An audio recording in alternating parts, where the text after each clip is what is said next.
श्री राम जय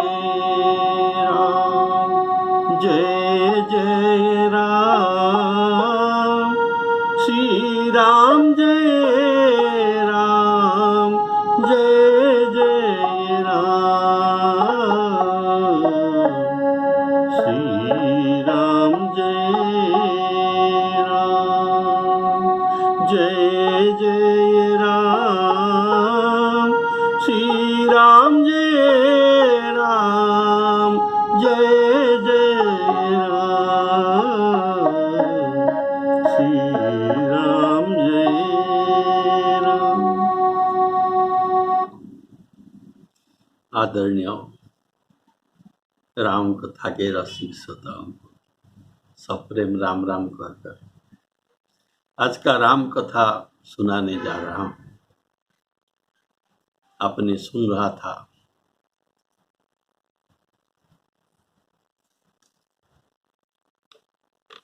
मंदोदरी रानी रावण को तो घर ले आकर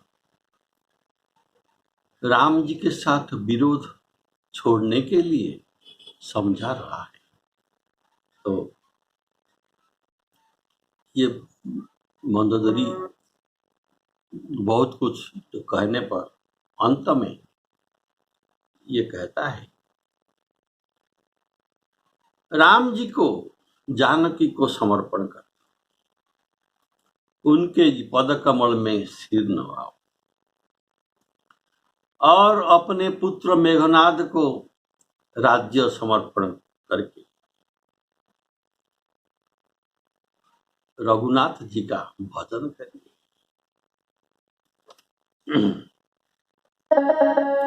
राम ही सौंपी जानकी, राम ही सौंपी जानकी,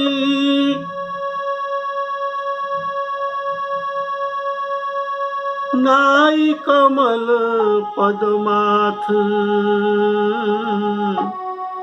सुत कहूँ राज समर्पी बन,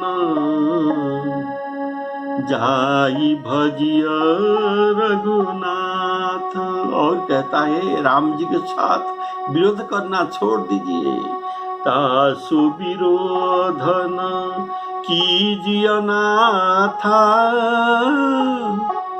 तासु विरोधन कीजिय नाथा, काल करम जीव जाके हाथा, काल करम जीव जाके हाथा। ऐसा समझाता है। मंदोदरी रानी कहती है, काल कर्म जीव जिनके हाथ में है उसके साथ बैर न कीजिए। काल कर्म और जीव, इसका भाव है काल। जो संहार करता है वही काल है, और जो सुर और असुर चराचर को खा जाता है वही काल है। जो सुर असुर चराचर खाही, ये है काल का वर्णन। कर्म क्या है? हमें जो जन्म मिला है, ये हमारे कर्म के कारण, जैसा कर्म वैसा फल के स्वरूप हमको ऐसा ही मनुष्य जन्म मिला है। तो ये जन्म का कारण है ये शरीर। जन्म ये कर्म का कारण है। जेहि जोनि जन्म कर्मवश, कर्मवश में अब जो शरीर पाएगा, अर्थात शरीर पाना ये कर्म के अधीन है। ऐसा शास्त्र में कहा गया है कि कर्मणा जायते जंतु, कर्म के द्वारा जंतु को, जीव को जन्म मिलता है। हनुमान जी का जो वाक्य है सुनिए। जाके डरती काल डेराही, जो सुर असुर चराचर खाई, तासो बयरू कबहु नहीं कीजे, मोरे कहीं जान की दीजे। ये था हनुमान जी का वचन। अतः ये विश्व में कर्म को प्रधान करके भगवान ने रखा है, और जो जैसा कर्म करता है उनको वैसा ही फल मिलता है। कर्म प्रधान विश्व करी राखा, जो जस करई सो तस फल चाखा, जो जस करई सो तस फल चाखा।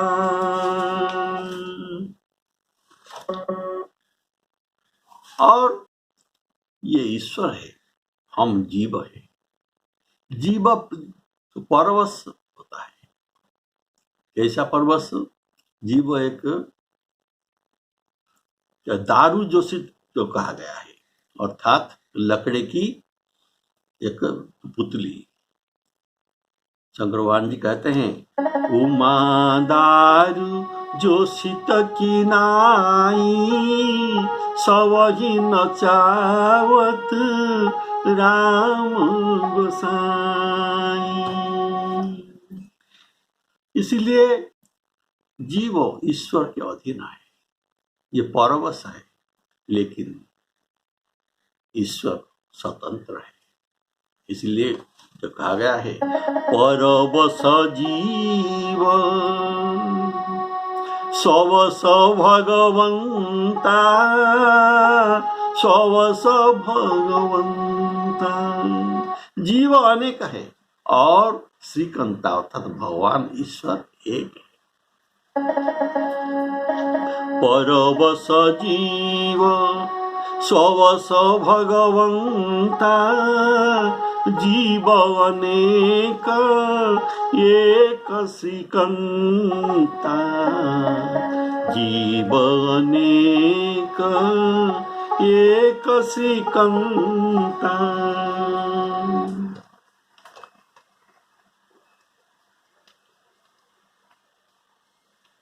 विनय पत्रिका में गोस्वामी जी कहते हैं, सुंदर वाक्य, काल कर्म गति अगति जीव के। काल कर्म गति और अगति ये जीव के, सब हरि हाथ तुम्हारे, सब हरि हाथ तुम्हारे। अर्थात जब काल कर्म जीव सब उनके हाथ है, तो मंदोदरी कहता है तब तुम भी तो जीव हो, इसीलिए तुम भी उनके हाथ में ही हो, इनके हाथ की कठपुतली हो। तब क्या तुम कर सकते हो? यदि बैर करोगे तो तुम अवश्य काल के हवाले किए दिए जाएंगे। यदि बैर छोड़कर मिलोगे तो, यदि तुम्हारा काल भी आ गया होगा तो भी तुम्हें छोड़ देंगे। राम जी को मिलने से ऐसा फल सुफल तुमको मिलेगा और तुम्हें अमर भी कर देंगे। बैर न करो का भाव, इनके साथ बैर न करिए, इनका भाव है जानकी दे दो, जिससे बैर भाव मिट जाए।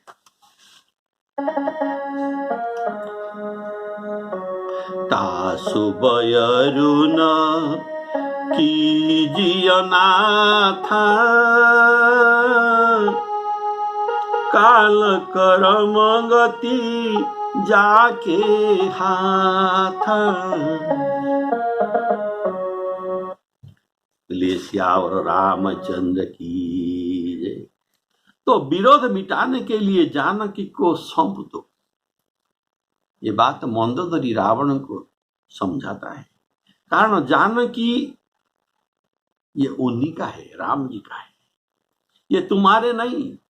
यदि तुम कहोगे कि हम तो उनको हरण करके ले आए हैं, तब यह तो कैसे कहे, तो तुम यह तो कह सकोगी कि हमने अपने कुल के कल्याण के लिए जानकी को समर्पण करने के समय तुम श्री राम जी को कहोगे, ये सिखाता है। तो क्या कहोगे, हमने जानकी जी को हरण करके ले आया, इसमें हमारी ये कुल का कल्याण था। कारण मैं जानकी जी को हरण करके ले आने पर आप जरूर हमारे पास आएंगे, तब हमारे कुल का कल्याण हो जाएगा। और मैं आपको श्री जानकी जी को सौंप देता हूं, इतना ही कहो। जानकी कहने का भाव, सीता जी का अनेक नाम है, इनमें जानकी कहने का भाव ये जनक महाराज के दुहिता है, जनक महाराज की कन्या। जैसे जनक महाराजा राम को सीता जी को समर्पण किए थे, वैसे भी आप भी सीता जी को पुत्री की तरह राम जी को समर्पण कर दीजिए। और जैसे जनक महाराज जी को सम्मान और इनको कीर्ति मिला, तुमको भी इतना कीर्ति भी मिल सकती है। कितना सुंदर समझाता है। जैसे हिमालय गिरिजा को पार्वती जी को शंकर जी को समर्पण किया था, जैसे हिमालय पार्वती जी को शंकर जी को समर्पण किया था, श्री हरि को जैसे सागर लक्ष्मी को समर्पण किए थे, और जैसे जनक जी जानकी को समर्पण किए थे, ऐसे भी आप भी समर्पण कर दीजिए। हिमवंत जिमि गिरिजा महेश ही, हिमवंत जिमि गिरिजा महेश ही, हरि श्री सागर दई, तिमि जनक राम ही सिय समर्पी, विश्व कल कीरति नई। इनका विश्व में कीर्ति फैल गया था। तो राम ही सौंपी जानकी, नाई कमल पद माथ, ऐसा कहता है। राम ही सौंपी जानकी, नाई कमल पद माथ। क्योंकि एक तो वे प्रभु है, परम ब्रह्म परमात्मा भी है। तुम्हारे इनकी स्त्री को हरण करके जो अपराध तुमने किया है, इसके क्षमार्थ इनके पाद में प्रणाम कीजिए, इनके पद कमल में प्रणाम कीजिए।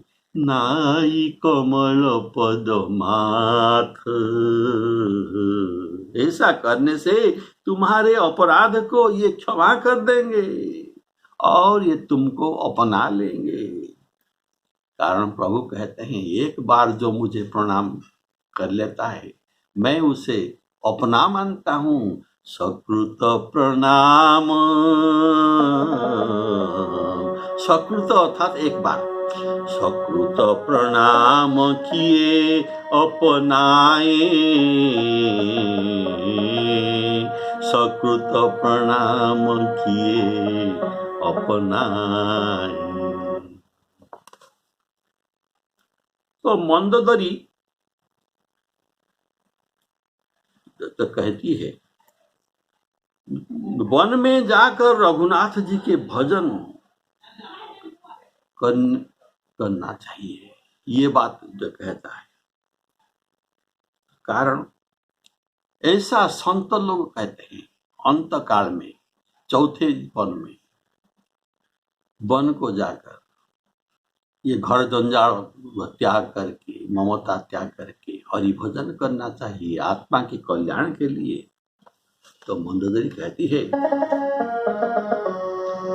संत कहसी नीति दशानन, संत कहसी नीति दशानन, चौथे पन जाई मुनि कानन, चौथे पन जाई मुनि कानन। तो अर्थात विषय भोग से वैराग्य ले लीजिए।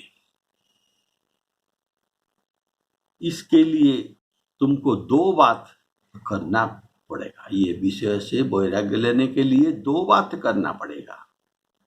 पहला बात है, तुम पुत्र को, मेघनाद को राज्य समर्पण कर दो, जिससे राज्य का और ममत्व नहीं रह जाता।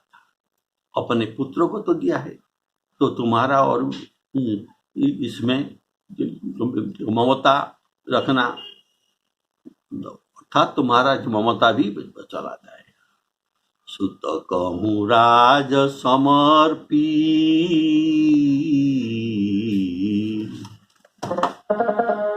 सुत कहूँ राज समर्पी, बन जाइय, सुत कहूँ राज समर्पी, बन जाई भजिया रघुनाथ। तो पहला ममत्व त्याग करने के लिए राज्य को, पुत्र को सौंप दो, और ऐसा सौंप की प्रतिष्ठा करके बाजा बजा कर ससम्माने इनको राज्य शासन दे दो। देखिए, मनु महाराजा जो चक्रवर्ती सम्राट भूमंडल के थे, ये भी ऐसा किया था। अतः ये दूसरी बात यह है कि वन गमन करना है। इससे विश्व में वैराग्य भाव लाकर, विषय भोग से वैराग्य लाकर वन को गमन चाहिए। प्रथम बात है ये बेटा को राज्य समर्पण, और दूसरी बात है ये वन को गमन और भोग त्याग। जैसे मनु महाराज जी किए थे, ऐसे आप भी कीजिए। मनु महाराज जी तो क्या किए थे, जबरदस्ती अपने ये पुत्र को राज समर्पण कर दिया। ये मना कर रहा था। बरवस राम, जबरदस्ती, बरवस राम, बरवस राज सुत ही तब दीना, नारी समेत गवन वन कीना,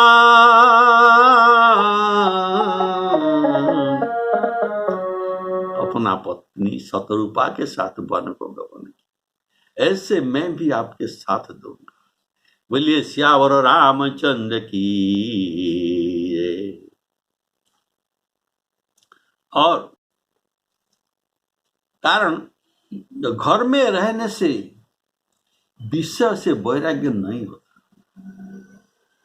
इसलिए सुत कहूँ राज समर्पी, समर्पण कर दो और वन को जाई कर।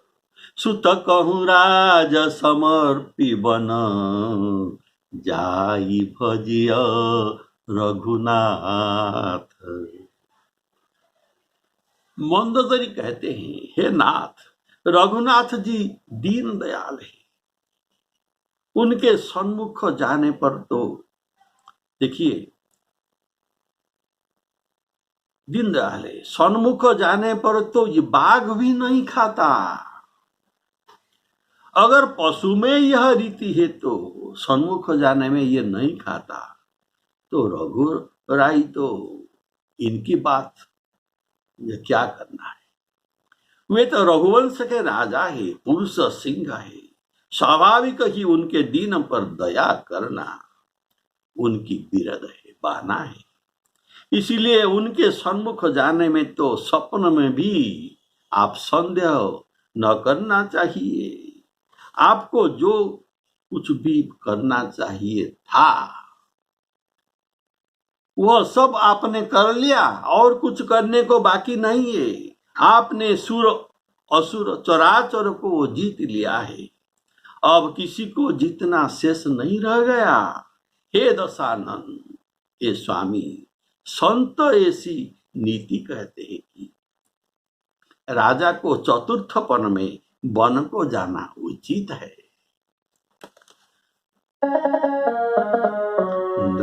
नाथ दीन दयाल रघुराई,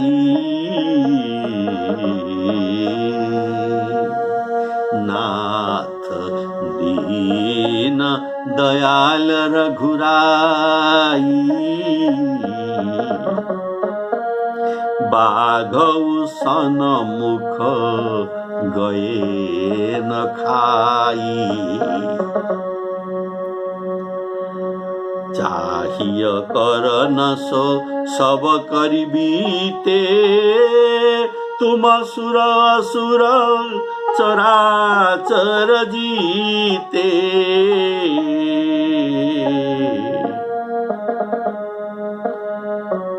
संत कहई असी नीति दशानन,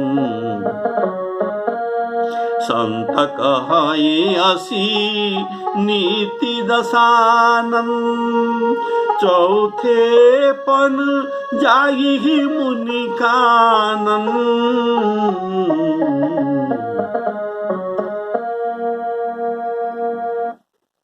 आप जो सुना, बाघौ सन्मुख गए न खाई।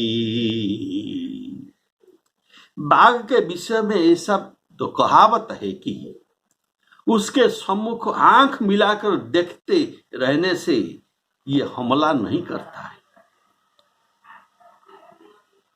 वरन राह छोड़कर ये चले जाता है, और इधर उधर दृष्टि हो जाने पर ये मार देता है। यहां बाघ की उपमा दिया गया है, जो शरणागति के महिमा को दिखाने के लिए ये बाघ का उपमा दिया गया है। तो सुनिए, बाघ के सामने यदि दीन होकर अर्थात जमीन पर लंबा गिर जाए तो बाघ भी उसे मुर्दा समझकर सुनकर छोड़ देता है, उनको नहीं मारता, क्योंकि बाघ मुर्दा को नहीं खाता, ये जिंदा मार कर ही खाता है। तो बाघ से नेत्र मिलाते कहिए तो ये नहीं मारता। तो अगर ऐसा ठीक है तो तब हम कितना देर तक बाघ के आंखों के हमारा आंख ये मिला सकते हैं, हमारा नेत्र मिला सकते हैं। जो ही नेत्र झपक के झपके तब ये खा लेगा। और यहां मंदोदरी दीन होकर कह रही है, ये शरणागति है, दीन होकर जैसे मुर्दा की जैसा बाघ के आगे लिपट जाना, ये है दीन होकर कह रही है, जिसमें प्राण अवश्य बच जाए, लेकिन बाघ से के सामने लंबा पड़ जाने से प्राण बच जाएगी, वैसा ही इनका प्राण में कुछ नहीं होगा और केवल सूंघ कर ये चला जाएगा। ऐसा बात रावण को करना भी चाहिए था। एक संत प्रवचन में एक सत्य घटना वर्णन कर रहे थे कि नेपाल राज्य के पौंडल ग्राम, क्या ग्राम, पंडोल ग्राम में एक बार जमीन का सरकारी बंदोबस्त हो रहा था और जब हो रहा था तब बांस वृक्ष के आड़ में दो बाघ छिपे रहे थे। जो दो बड़े बाघ छिपे हुए थे और यहाँ जो काम कर रहे थे लगभग 30 आदमी, 30 लोग वहां काम कर रहे थे। जब ये जान गए कि वहां पर बाघ है तब उनने राइफल वाला को खबर दिया और ये एक फर्लंग के दूरी पर बाघ को लक्ष्य करके मारा, बंदूक मारा। लेकिन ये बाघ तो बांस के आड़ में छिपे हुए थे तो इनका लक्ष्य बाघ पर नहीं लगा। उल्टा क्या हुआ, ये लोग बंदूक से आक्रमण करते हुए जानकर दो बाघ ये 30 लोगों के ऊपर झपट आए और कुछ को 2-3 को वहां मार डाले और 5-7 को घायल कर दिए और कुछ लोग वहां से दौड़ दौड़ कर भागे चले। लेकिन एक आदमी था जो दो कुली काम कर रहा था। ये दौड़ते समय एक गड्ढा में गिर पड़ा। कैसे गिर पड़ा, लंबा होकर गिर पड़ा था। सब लोग तो चले गए और कुछ तो ये घायल हो गए तो कुछ मरे। इसके पर बाघ आया और इनके ऊपर हल्का से पांव रखा, ये बच्चा है कि नहीं, तो समझा कि ये लोग मरा पड़ा है। तो इसे छोड़कर ये दोनों बाघ अभी जंगल को चले गए। देखिए जितना लोग थे सभी को कुछ कुछ हानि हुआ, लेकिन जो लोग लंबा होकर ये गड्ढा में गिर पड़ा था और पड़ा था उनको एक भी खरोच नहीं आया। उनके पीठ पर बाघ का एक नख का दाग भी नहीं आया। बोलिए श्यावर रामचंद्र की जय। एक संत बता रहे थे, ये एक सत्य घटना है। और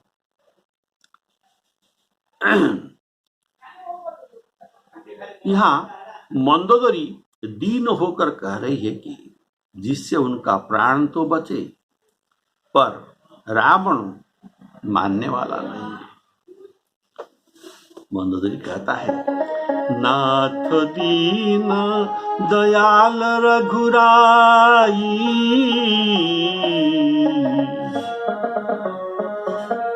नाथ दीन दयाल रघुराई, बाघौ सन्मुख गए न खाई।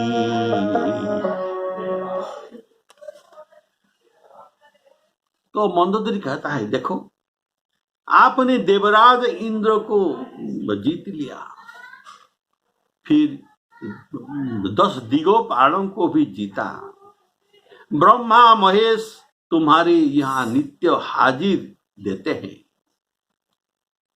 और कैलाश पर्वत को आप जड़ से उखाड़कर गेंद सरीखा धर लिया था और और कोई आपको जीतने को नहीं रह गया। देखिए, ब्रह्मा सृष्टि में जितना सृष्टि है सब आपके वशवर्ती है। ब्रह्म सृष्टि जहाँ लगी तनुधारी,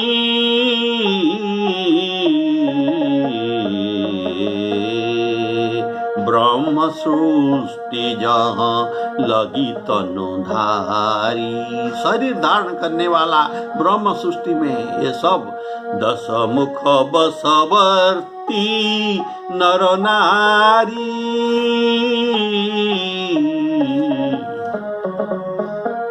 सब तो आपके बसवर्ती हो गए। पाए बर और आप तो शिव जी से, ब्रह्मा जी से वर पाकर सब काज कर लिया, जीते हूँ लोकपाल और राजा को सभी को जीत लिया। वर पाए हूँ किने हूँ सब काजा, जीते हूँ लोक पाल सब राजा।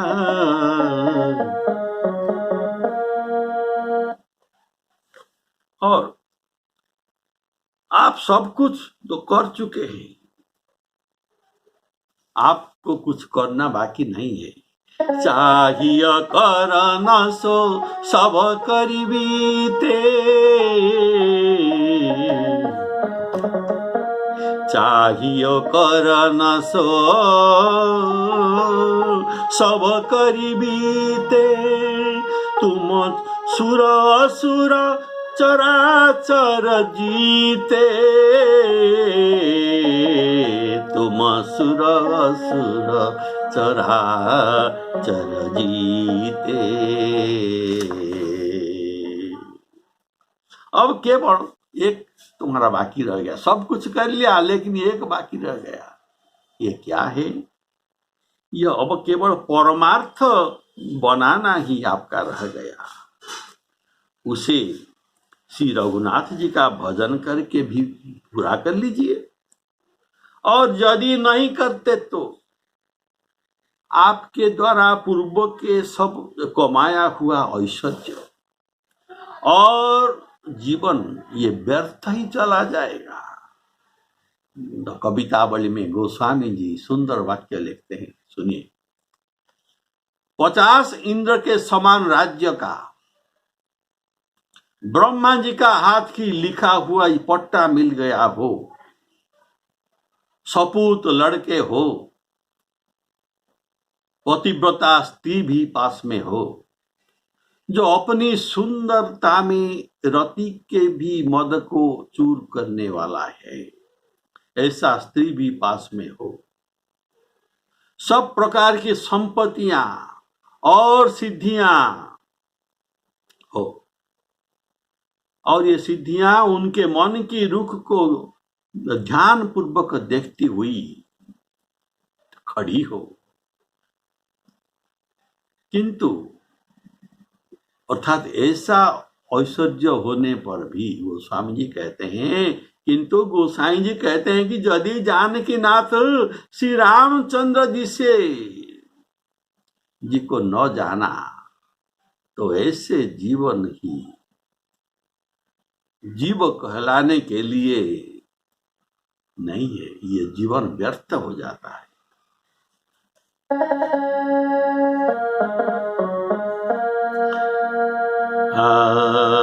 राज सुरेश 50 को, राज सुरेश इंद्र के 50 इंद्र के राज, राज सुरेश 50 को, विधि के कर को जो पट्टा लिख पाए,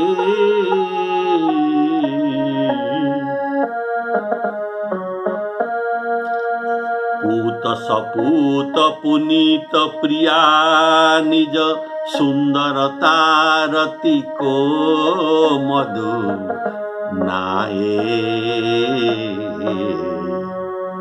संपत्ति सिद्धि सबे तुलसी मन साची तुलाए जानकी जीवन जाने बिना जग जानकी जीवन जाने बिना जग ऐसे जीवन जीव कहाई।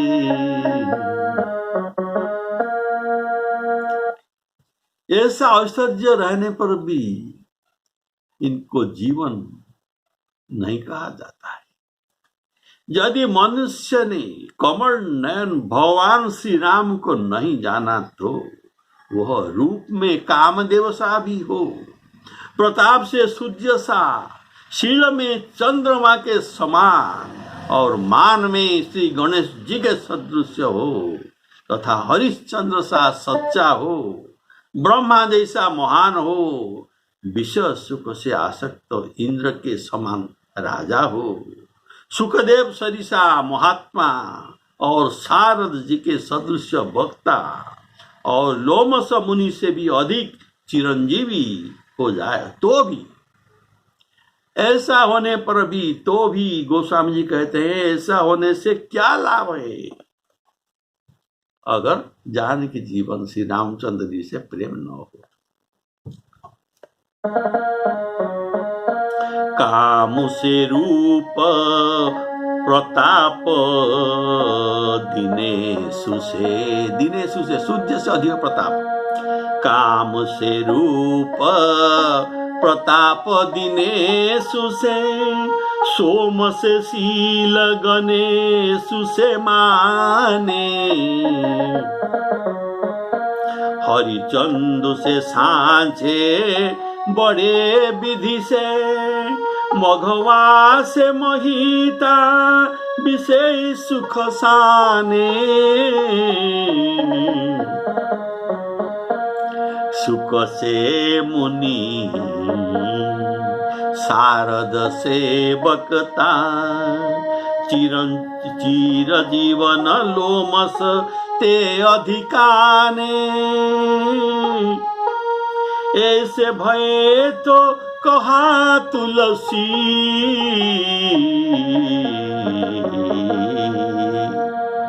जौं पे राजीव लोचन न जाने, जौं पे राजीव राम न जाने। श्री राम जय राम जय जय राम। तो मंदोदरी कहती है संत कहीं असी नीति दशानन, चौथे पन जाई मुनि कानन।